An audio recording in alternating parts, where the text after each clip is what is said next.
ഇത്തവണത്തെ ഫിഫ ലോകകപ്പ് ചരിത്രത്തിലെ ഏറ്റവും ഉയർന്ന സമ്മാനത്തുകയാണ് നൽകുന്നത്. കിരീടം നേടുന്ന ചാമ്പ്യന്മാർക്ക് മാത്രം ഫിഫയിൽ നിന്ന് $50 മില്യൺ, ഏകദേശം 417.5 കോടി രൂപ സമ്മാനത്തുകയായി ലഭിക്കും. അതിനൊപ്പം കിരീടം ചൂടുന്ന ടീമിന് ഔദ്യോഗിക ലോകകപ്പ് ചാമ്പ്യൻഷിപ്പ് റിംഗും സമ്മാനിക്കും. സ്പോൺസർഷിപ്പ്, പരസ്യവരുമാനങ്ങളിലുണ്ടായ വൻ വർധനവ് എന്നിവയാണ് സമ്മാനത്തുക ഇത്രയും ഉയരാൻ കാരണം.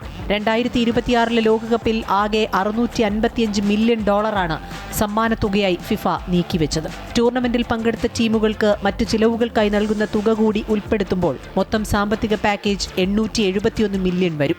ചാമ്പ്യന്മാർക്ക് മാത്രം ഫിഫയിൽ നിന്ന് $50 മില്യൺ, ഏകദേശം 417.5 കോടി രൂപ സമ്മാനത്തുകയായി ലഭിക്കും. ഇതോടൊപ്പം ടൂർണമെന്റ് തയ്യാറെടുപ്പുകൾക്കായി നൽകുന്ന $1.5 മില്യൺ കൂടി ചേരുമ്പോൾ ജേതാക്കൾക്ക് ആകെ ലഭിക്കുക $51.5 മില്യൺ. രണ്ടാം സ്ഥാനത്തെത്തുന്ന ടീമിന് ആകെ ലഭിക്കുക $34.5 മില്യൺ, ഏകദേശം 288 കോടി രൂപ. മൂന്നാം സ്ഥാനക്കാർക്ക് $30.5 മില്യൺ, 254.5 കോടി രൂപ. നാലാമതെത്തുന്നവർക്ക് $28.5 മില്യൺ, ഏകദേശം 238 കോടി രൂപ. ക്വാർട്ടർ ഫൈനലിൽ കയറിയ ടീമുകൾക്ക് $20.5 മില്യൺ, പ്രീ ക്വാർട്ടറിൽ വന്ന ടീമുകൾക്ക് $12.5 മില്യൺ എന്നിങ്ങനെയാണ് സമ്മാനത്തുകകൾ. ടൂർണമെന്റിൽ നിന്ന് തോറ്റു പുറത്തായവർക്കും കോടികളാണ്.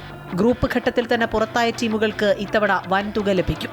ടൂർണമെന്റിൽ 33 മുതൽ 48 വരെയുള്ള സ്ഥാനങ്ങളിൽ ഫിനിഷ് ചെയ്ത ടീമുകൾക്ക് $9 മില്യൺ സമ്മാനത്തുകയായും $1.5 മില്യൺ തയ്യാറെടുപ്പ് തുകയായും ലഭിക്കും. അതായത് മത്സരത്തിൽ പങ്കെടുത്ത ഒരു ടീമിന് കുറഞ്ഞത് $10.5 മില്യൺ സ്വന്തം.